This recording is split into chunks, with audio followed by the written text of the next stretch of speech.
Right. Well, this is a sort of story about amplifiers, which has a beginning, which goes back 30 years to the time when I sold Mutech. And at that time, I thought, well, I'm going to have to make my living doing commercial design. I won't be able to afford to do amateur design. And I've been approached by every subsequent owner of Mutech since, because they all suddenly realise it's more difficult to do this job than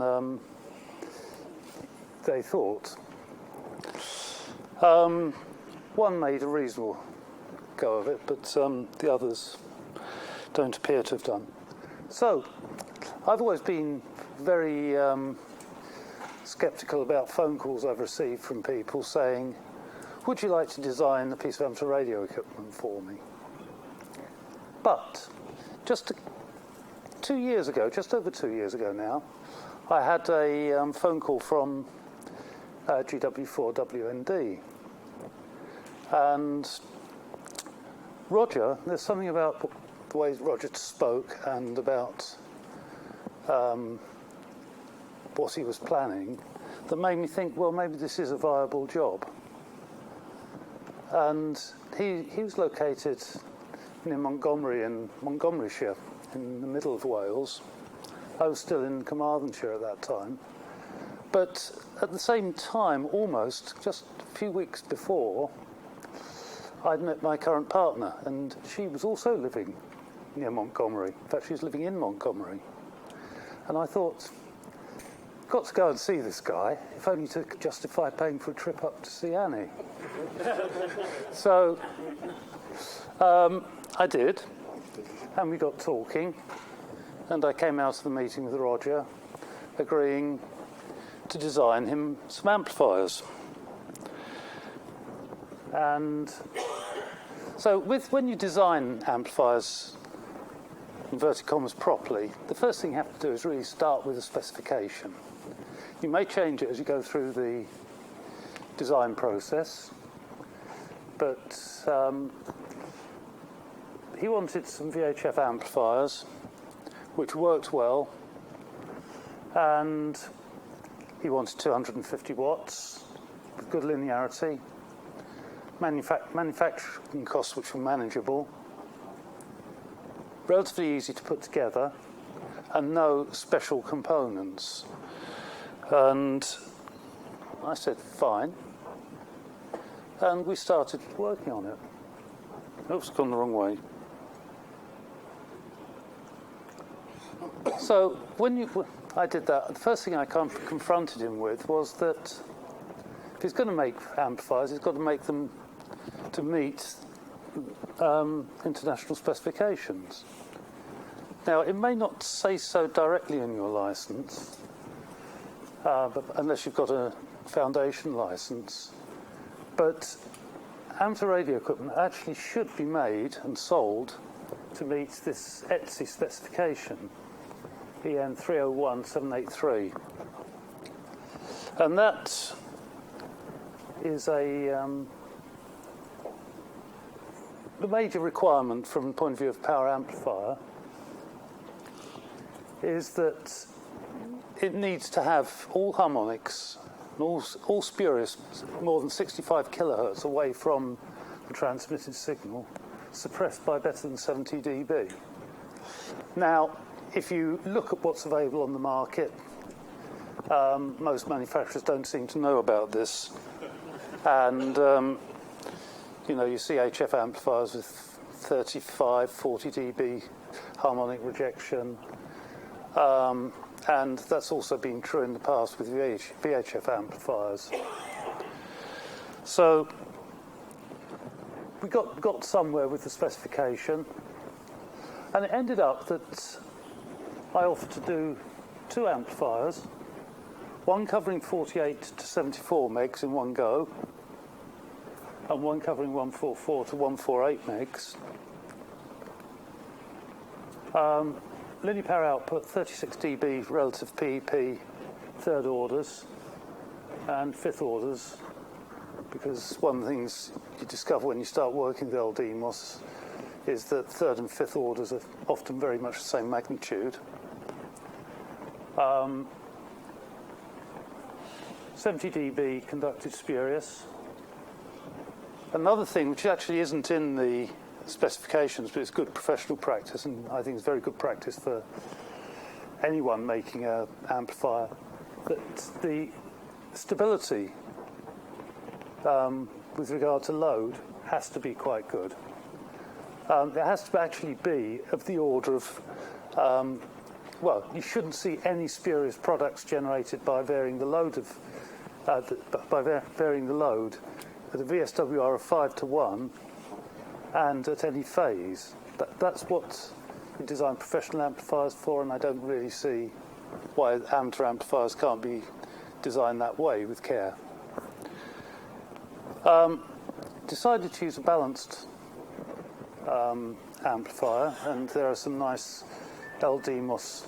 And so the advantage of going, well, there are a couple of advantages going to a balanced pair rather than one big one, one of which is the heat is spread out over the flange, because you have two lots of chips mounted on the flange, so they're actually, it's easier to get very good thermal performance. And the other thing is, being in push-pull, you get cancellation of the second harmonic, which makes filtering easier. And there are other things. We talked about reliability. Now, I actually suggested that we went for a maximum flange temperature of 75 Celsius, which is a reasonable temperature. It actually gives you, as you'll see later on, a reasonable temperature of the device channel. And what's more, it means that the lifetime of the device will be quite long. There's this thing that says that, every time you move a chemical process up by 10 degrees C, you double its speed. And at one level, the process is happening in a semiconductor die are chemical processes. And you don't want, you're going to, if you do what one American manufacturer does and go to 95 degree heatsink temperature, you're going to lose a factor of 4 in lifetime, and that's not something you want. So, maximum flange temperature, good bias stability too. One of the problems with LDMOS is that the bias is always done, you have to do it open loop. You can't put the bias into a control loop with the transistor, because the transistor is not working in class A. So I wanted good bias stability, which meant you couldn't use a thermistor or a diode in a simple circuit, because you just won't get that. And we also specified that there would be good temperature sensing, so if everything got too hot, the thing would turn off. We'd actually have an over-temperature bias trip as well, so that if things got too out of hand, at least the transistor would be turned off. We'd have forward and reverse power flow sensing, and provision for bypass switching, and we wanted compliant to the IEC specification. So that's what I took on. And so designing an amplifier, you have a basically you can treat the whole thing as a series of systems. From in this sort of signal path, you've got an input match, you've got the active device, an output match, output filtering, output monitoring. Then you've also got drain bias, 50 volts. You want to make sure the input isn't overdriven. That's particularly true with LDMOS devices. You want the device bias to be done properly. You want thermal monitoring. You've got to spend a lot of time thinking about the cooling. And it actually turns out to be quite a lot of work to design one of these properly. So basically, choice of the device came from several things, but we want good linearity. This is good linearity for amateur SSB. And when you look at what's available, there's no way you want to use a bipolar transistor, even if you get them now. The horrible, old-fashioned DMOS FETs you can still get at a price, but actually, basically, LDMOS parts are really quite nice.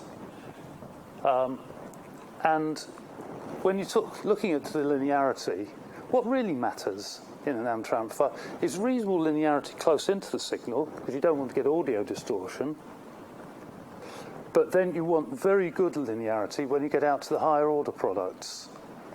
So, for instance, a good 50-volt amplifier should have the 11th order products at about minus 70 dB relative to PEP. And that's about the same as a 4CX250, the same power level. You get really quite respectable performance if you use the right devices. And just to show you what I mean, this is actually a measured plot of a 4-meter amplifier showing all the products relative to PEP. And what can I say? That's a reasonably respectable curve. Now, as an aside, which I put in actually after reading Alwyn's slides a couple of days ago, there's one thing that is starting to be done, well, it's being done extensively in professional transmitters, and that's linearization. There are now techniques which will effectively give you a signal without any intermodulation products. Unfortunately, there are also some fairly sticky intellectual property issues with doing that. And so let's just say that there are techniques that can be used, but you've got to be very careful which ones you choose, so you don't get a knock on the door from Motorola or Qualcomm or someone saying, here, you're using our patents, which they will do. And but there are three main techniques you can use, one of which is you can do the time-honoured thing and just turn the wick down. That works quite well. But if you're doing, for instance, if you're trying to put digital TV through an amplifier, you've got to turn it back a long way. I mean, a few years ago, actually it's over 10 years ago now, I did a job when I was working for a company called Software Wireless Technology, which involved putting CDA, like CDMA, spread spectrum, a spread spectrum transmitter, actually using the IS-95 mobile phone spec in the middle of airband.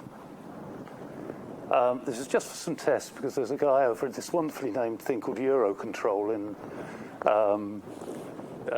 Brussels, which is the European Air Traffic Control Organisation, who had this idea of completely re-engineering the AM aircraft band with CDMA. And so we've got a contract to put this whole thing together. I think I can now talk about it reasonably freely. I think it's all been published. We've got a contract to build a transmitter to do that. And at that time, I developed a power amplifier for a 4 aircraft band, which has been made in several thousands. And you've probably been talked down, or the aircraft you've been in been talked down using it. In fact, I'd be very surprised if you hadn't been. Now, that was actually a linear amplifier, which was used in a linearized system. But the form of linearization we'd used wouldn't handle CDMA. It didn't have great enough bandwidth. And because there wasn't that much money in this contract from Eurocontrol, we actually did it by back-off. And to get adequate linearity from this 200, but actually get 250 watts PEP quite comfortably. And I was using 4 of these on, I shouldn't see the bit of this, on 2 meters until I moved. I mean, just backed off because I wanted the linearity.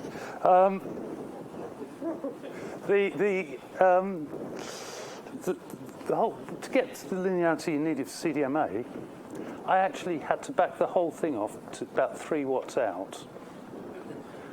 This is not unusual, as I think Noel may have said earlier on. Back off is not a great way of linearizing transmitters. Apart from anything else, it generates a lot of heat for very little RF. So the other techniques are negative feedback, but you can't apply negative feedback in the way you would at audio, in the sort of low-pass filter form, if you like. So you can use negative feedback, and there's a lot of technology in that. I worked in it for a few years. Or you can use a thing called predistortion, which is starting to creep into amateur equipment. So back off said, negative feedback you can't use because with the low pass form, simply because the bandwidth is you've got to use is too large, and when you do the control theory, you just can't get stability.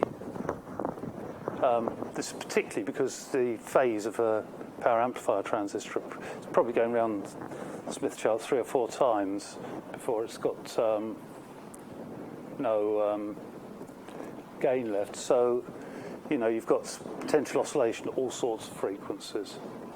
Bandpass negative feedback actually puts the feedback through a bandpass signal path and adds it back in.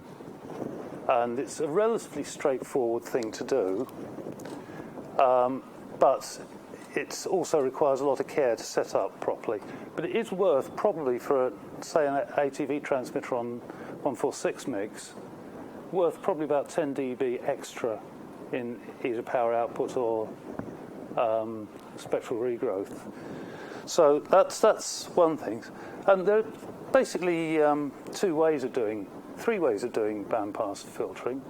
One of which you can do it at signal frequency, or you can also turn it in at IF, and at IF you can either do it as standard sort of at positive frequency, so 10.7 meg IF, or you can do it around 0 frequency. That way you can get the bandwidth narrow.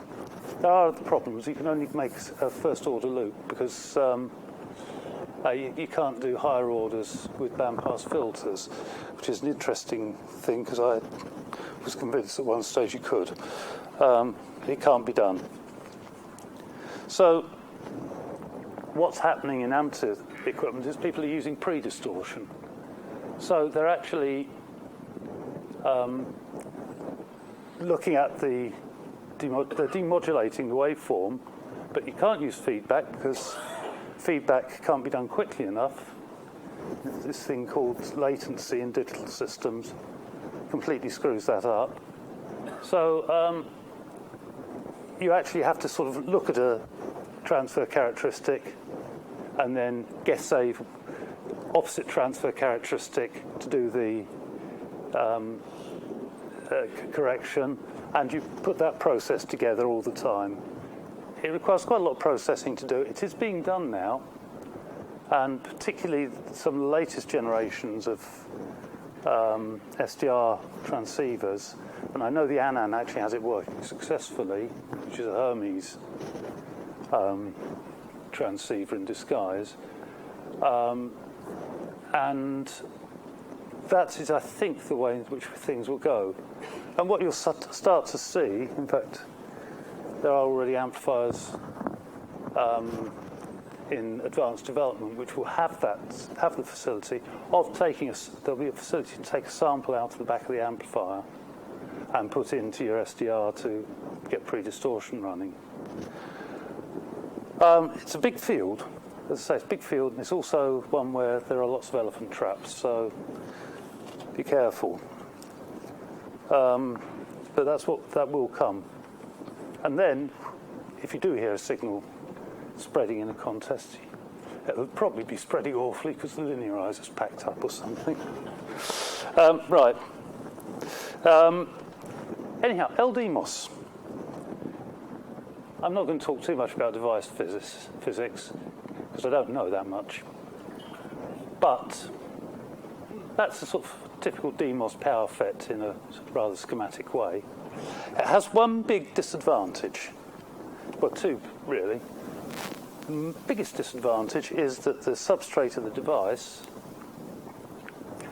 doesn't want to be tied to the ground. You actually have to have an insulator between the substrate and the heatsink, which means in practice beryllium oxide, which no one likes, least of all me. So DMOS, as far as I'm concerned, is a dead technology. I don't want to use it anymore. I have used it, and this little bag, and this is quite a little bag of dead devices, which I'm wondering, how do I go and explain this to the local council and get them to get rid of them for me? If I still had my boat, that probably would be what I'd do, but that's another story. LDMOS is quite interestingly different. It's actually made in such a way that you can bond the chip straight to the heatsink. And that's why suddenly power devices capable of doing several hundred watts have become available. The other thing is it's got this drift region. Now, that's drift in a physics sense of carriers moving quite quickly through thing. And that actually allows the device, A, to work at higher voltages, reduce the breakdown problems. And secondly, it also reduces the feedback capacitance. So this is why modern FETs have got much lower feedback capacitance. So that's what we use. When I was looking for the device for this project, I actually decided to go through everything. I decided finally I ended up with a freescale part, partly because it's currently manufactured and supported, and I was told it will be manufactured and supported for several years. Pricing was okay. It's an unmatched part, which means I can do what I want to do with it. It doesn't have pre-matching in it to make it work with it sort of more or less to 50 ohms or to some other real impedance over a band of frequencies. It will do greater than 300 watts of saturation, works on 50 volts, and it's called an MRFE6VP 6300H. God only knows why they've gone for these long numbers for transistor types. But it works. And so if you look back to the systems thing, we've got a device, so we have to do an input match and an output match. And as it's a balanced device, we can either do it by using networks that actually have a balanced, unbalanced transformation built in, or we can use a separate balun. It's much, much easier to use a separate balun. Now, I have a bee in my bonnet about transistors being properly matched. And if you build an amplifier with transformers, ferrite-type transformers, you're limited in the number of turns ratios you can get, even if you're quite clever and use things like, I've forgotten what they're called, but there are ways of getting intermediate transformations.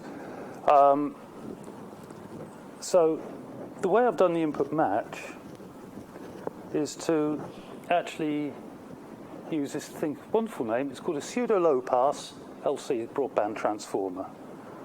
And it's basically a low-pass filter which you do a little bit of wrangling with, and you can go from a resistive termination, in this case 25 plus 25 ohms, to the gate termination. And you can do that with very good matching. This is actually one plot from my simulations. And that's the output match. Again, perfectly adequate. Remind me next time to actually, when I do these, to change the colour of the grid so you can actually read them. I apologise for that. So that's basically how the thing works. And on in this amplifier range, both the 5070 amplifier and the 144 meg amplifier are built on the same basic printed circuit board, which is a very good, nice touch to the manufacturer. Who incidentally I should thank for letting me come and talk about his projects in public. Now, one thing, I have a bee in my bonnet. There's an awful lot of folklore around LDMOS devices. Huge amounts of folklore. And one of which is that you must always use an low-pass filter with a diplexer on the front end to make sure it looks like 50 ohms at all frequencies. What you can do if you use a low-pass filter and a reactive matching network very easily is you can arrange the phase of the harmonics, particularly the second harmonic, to be right to get the output waveform of the amplifier right, so you can actually get good efficiency, and it also helps with linearity. And anyone who's looked at W6PQL's notes will notice that in some of his amplifiers, he actually says, well, you play around with this piece of cable between the low-pass filter and the amplifier, and it's for exactly that reason. You don't get that in quite the same way, anyhow, if you use a diplexer input filter. And also, diplexer input filter means all your harmonics are being dumped into a load rather than being reused to give you more output. So I really do have that thing. I do care significantly about that, as John actually found out in the correspondence, but a year ago, I suppose. Yeah. Anyhow, not to worry. Another area where there's a certain amount of folklore in LDMOS is in stabilization networks. You'll find most amplifiers use a stabilization network as at the bottom with a shunt resistor effectively between drain and gate. While that works, one of the problems is that you get the phase of the device spinning around the Smith chart, and it can go, so you've got positive feedback and negative feedback, while you've still got gain. And guess what happens when you have positive feedback? Yeah. So it's actually a much nicer way to do it, is to actually go back to paleothermionics and use what we used to call grid stoppers. And you can actually show that if you do a small signal analysis of the device. Unfortunately, I don't have access to nice tools like ADS in my own work, so I have to look at things. ADS is a design suite which what they now call KingSight cell, and it is a beautiful thing to use. I use an piece of open source software called QUES, Quite Universal Circuit Simulator, and that's available both for Windows and for Linux. And I use Linux pretty well exclusively unless I'm forced to use Windows. And doing things like looking at stabilization of amplifiers, that sort of thing, is very, very, very nicely, very easily done. So I do that. And when you do amplifier stabilization, you've got to test it. So what you do is you connect spectrum analyzer through a directional coupler on the output, And to get 5 to 1, that's 3.5 to 1 return loss, you want a 1.75 dB high power attenuator. He thinks, how do I do that? Length of coax, yes. And then I have one of these wonderful things called a line stretcher or a trombone. And so I can rotate the phase of the VSWR around the Smith chart in such a way and look for the thing taking off. And if nothing's visible, it gets a thumbs up.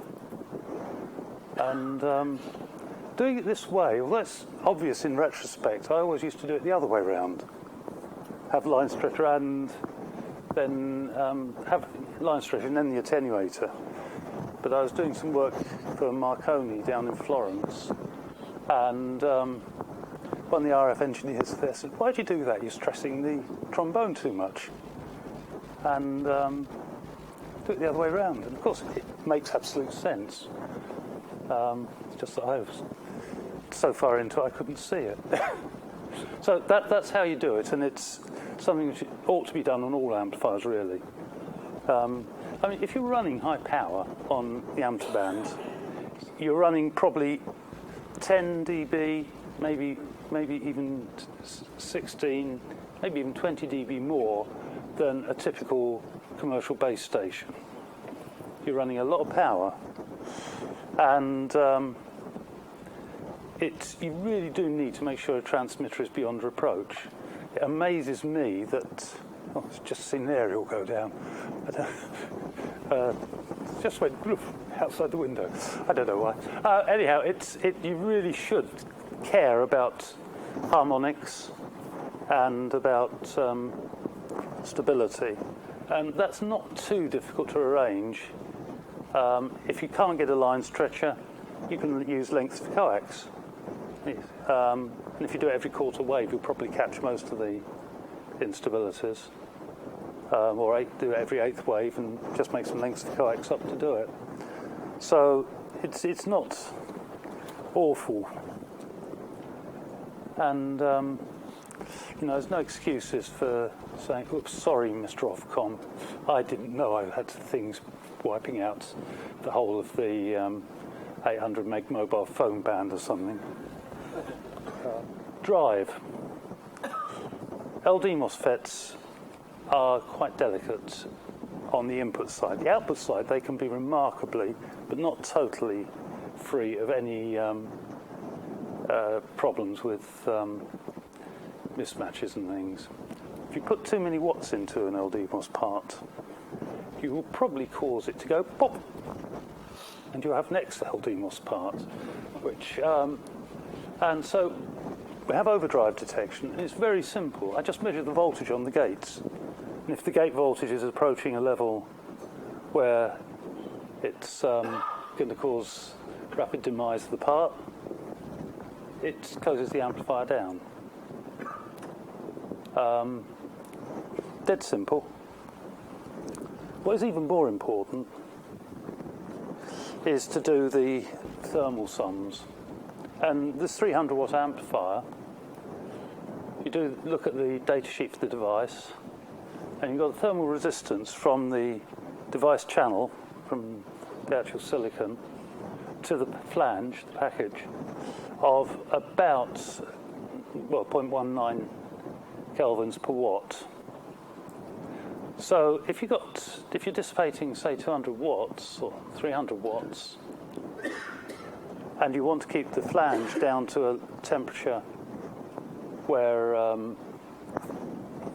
the device is going to be safe and not go away and say, "I've had enough, I'm melting," you need a heatsink, or a heat sinking capability of about 0.13 of a watt per Kelvin. Now, that's not actually too difficult to do, providing you get the air moving around it. And we use a nicely sized heatsink, but with a couple of fans and a properly designed airflow path. And it's amazing. In the old days, I did work for a while with a company making equipment for frying people. It's used in physiotherapy. And at the time, all this was single valve oscillators operating at 27 megahertz. Wonderful things. TY125s and things like that, a pair of them. And the interesting thing about it, yes, fine, I'm pretty well on time scale. I'm amazed. I don't normally do it. We actually used to check the path by sending the smoker in the group out and say, light up, come bring your lungs back very full of smoke, and puff into the air inlet.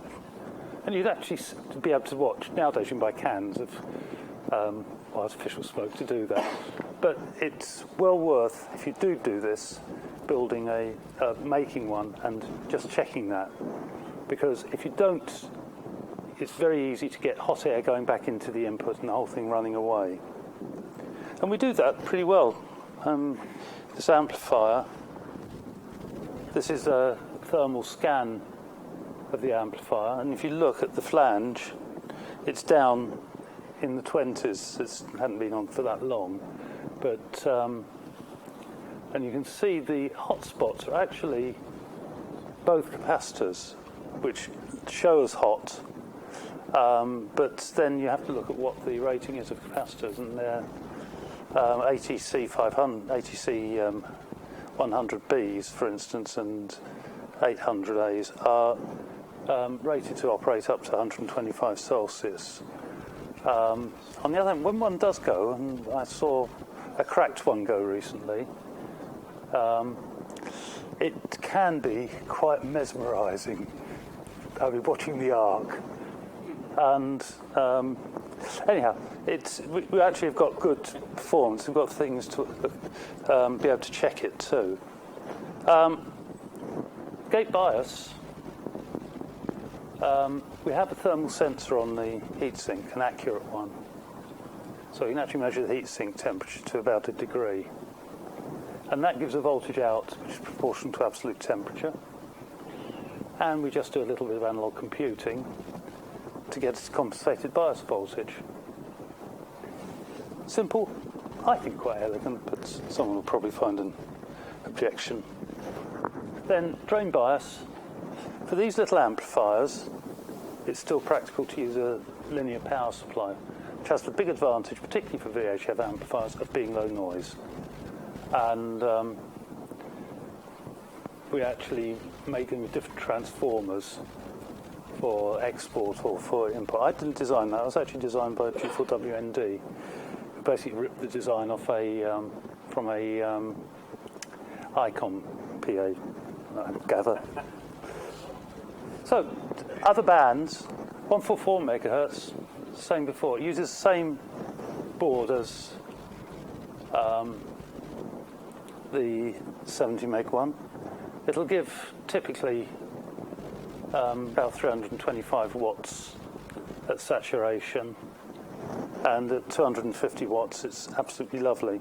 And we've put in bypass switching for a preamp with that one. 432, much the same, only we go to a low loss thermoset board, Rogers 4350. And again, it's balanced networks, but they're done with microstrip line on that material. And we get good harmonic projection with that too. And then the bomb band, which is different, is 23 sems. I'm going to go through this fairly quickly. We use an NXP FET for that. And the design derives from an application note which was never published by NXP, which wasn't quite right. They made an amplifier which worked, but it wasn't perfect by any means. So what I did was to take the amplifier and actually go back and look at it again using slug tuners. Well, actually, I used a slug tuner and a stub tuner to optimize the amplifier and then work back to get the impedances, redesign the networks. And that's after a low-pass filter and band-stop filter, which is needed to keep the harmonics down, we get actually probably a shade over 200 watts usually. And that amplifier has done that same thing. Those networks all designed using Qs and going around the loop a couple of times. And low-pass filtering is very important on 1296. And there seems to be this thing in some people's heads about microwaves, that they're a big empty space which no one uses. You look at what's available, at what's being done at the harmonics of 1.3 gigs, and one which is a real problem, potentially a serious problem, is the 2.6 gig mobile phone band. The harmonic is actually just outside that, but not far enough for me to be comfortable. 3F, satellite downlink band. 4F, there's a Wi-Fi band with short-range devices. 6.5 gig, MOD are playing radars on still. And 7.8 gig, and that's sending down links. You've just got to be careful, guys. And so 1296, that's the low-pass filter, and you can see why we need to add some extra filtering. You can't get away from spurious resonances at a few times the corner frequency of distributed filters. So you have to use a band stop filter. And I couldn't find when I did this the plot to that, but that's the design graph of the 1296 low-pass filter. And so we have the low-pass filter, and then I have band stop filter, which takes out the high harmonics, and we get good performance there. And again, nice thermal scan. This one shows something quite nice, actually. If you look at the very bright patch to the left, that's actually, you're looking through the casing of the transistor down to the die, which is a lot hotter than the flange, that's the flange there. And again, you can see the flange is handled, and there are no very hot capacitors on that, which pleases me enormously. I am just about to go boom. Diolch yn fawr.